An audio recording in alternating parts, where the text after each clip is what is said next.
بسم اللہ الرحمن الرحیم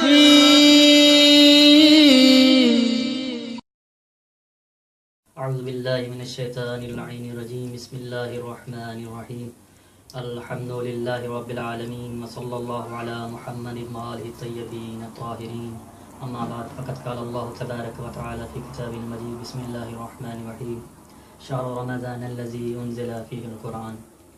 السلام علیکم ورحمۃ اللہ وبرکاتہ۔ مومنین کرام، ماہ مبارک رمضان کے حوالے سے تیسری نشست لے کر آپ کی خدمت میں حاضر ہوئے ہیں۔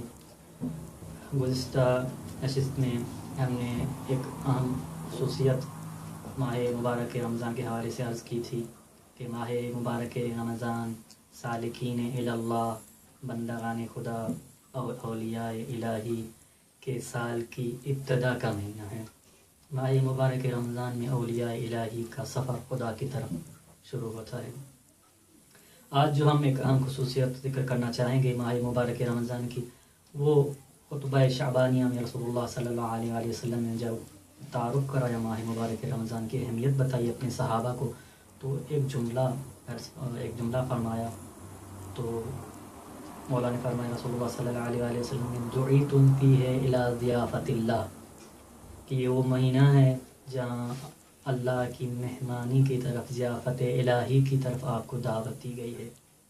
یعنی وہ مہینہ ہے جس مہینے میں اللہ تبارک و تعالی میزبان ہے اور آپ لوگ جو بندگان خدا وہ مہمان ہو۔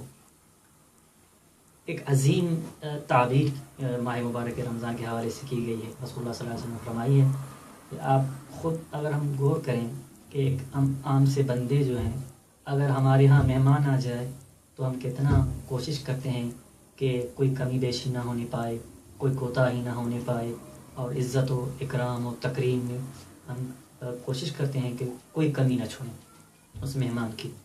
لیکن جب میزبان خدا ہو تو اندازہ لگایا جا سکتا ہے کہ وہ اپنے مہمان کو کتنا عزیز رکھتا ہوگا، وہ اپنے مہمان کی کتنی تکریم و عزت و احترام کرتا ہوگا۔ دعیتم فیہ الی ضیافت اللہ، اس مہینے میں ضیافت الہی کی طرف مدعو۔ ایسے نہیں ہے کہ کچھ مہمان ایسے ہوتے ہیں جو جنہیں بلایا نہیں جاتا، خود چلے آتے ہیں، لائق عزت ہیں، احترام ہیں، لیکن اس سے بڑھ کر وہ مہمان ہوتے ہیں جنہیں خاص طور پر دعوت دے کے بلایا جاتا ہے۔ اور اس مہینے میں بندگان خدا کو خداوند قدوس دعوت دے کے بلا رہا ہے اپنے دسترخوان میں۔ لیکن یہ کیسا دسترخوان الہی ہے؟ یہ ایسے نہیں ہے کہ ایک دسترخوان جسمانی اور مادی دسترخوان ہوتا ہے جس میں مختلف قسم کے پھل فروٹ اور مختلف قسم کے کھانے ہوتے ہیں، مزیدار، ذائقہ دار، ایک دفعہ یہ ہوتا ہے۔ لیکن اگر ہم غور کریں تو یہ کیسی مہمان نوازی ہے کہ جس کی پہلی شرط یہ ہے کہ آپ کا کھانا اور پینا ممنوع ہے۔ سوال پیدا ہوتا ہے کہ کیوں کھانا پینا ممنوع کرا دیا گیا ہے؟ حالانکہ اللہ نے ہمیں بلایا ہے اپنے دسترخوان پر، تو یہ کیوں ہمیں ممنوع کرا دیا گیا ہے ہمارا کھانا پینا؟ تو اس کے جواب کے لیے ہمیں غور کرنا پڑے گا خدا انسان کی حقیقت کی طرف، کیونکہ انسان فقط یہ جسم نہیں ہے۔ انسان کی حقیقت، انسان جسم اور روح کا مرکب ہے، جسم اور روح کا مجموعہ ہے، اور اس کی حقیقت اس کی روح ہے، نہ کہ جسم۔ اس لیے خدا نے قدوس کا یہ جو رزق اور یہ دسترخوان جو جسمانی ضروریات پوری کرتا ہے، مادی رزق خدا کا، وہ تو ہمیشہ پورا سال جاری رہتا ہے۔ وہ دسترخوان خدا کا کھلا ہوا ہے، اس میں مومن بھی مستفید ہوتا ہے اس دسترخوان سے، اور کافر بھی مستفید ہوتا ہے۔ لیکن یہ جو ہے خداوند قدوس کا دسترخوان، اس میں معنوی رزق ہیں نہ کہ مادی رزق ہیں، روح سے تعلق رکھتا ہے۔ یہ خداوند قدوس کا دسترخوان الہی جو ہے روح سے تعلق رکھتا ہے۔ اس میں کون سی نعمات خداوند قدوس نے اس دسترخوان میں رکھی ہیں؟ اہم اس کی جو نعمت ہے اور معنوی رزق جو رکھا گیا ہے اس دسترخوان میں، اس معنوی دسترخوان اور روحانی دسترخوان میں، وہ نزول قرآن ہے، شب قدر ہے۔ اس کے علاوہ اگر دیکھا جائے اس دسترخوان میں بہت سی اعلیٰ معنوی رزق ہیں۔ مثلا ماہ مبارک رمضان کی دعائیں ہیں، اب سحری کی دعائیں ہیں، دعائے ابو حمزہ سمالی ہے، روزانہ پڑھی جاتی ہیں جو دعائیں، دعائے افتتاح ہے۔ اس کے علاوہ ہر نماز کے بعد یا علی و یا عظیم یہ دعائیں پڑھتے ہیں۔ یہ خداوند قدوس کا ایک اہم رزق ہے اس دسترخوان کا۔ اور بہت سے اور معنوی مغفرت ہے، خدا کی رحمت ہے جو آپ کا انتظار کر رہی ہے اس دسترخوان میں۔ یہ خود سازی کا مہینہ ہے۔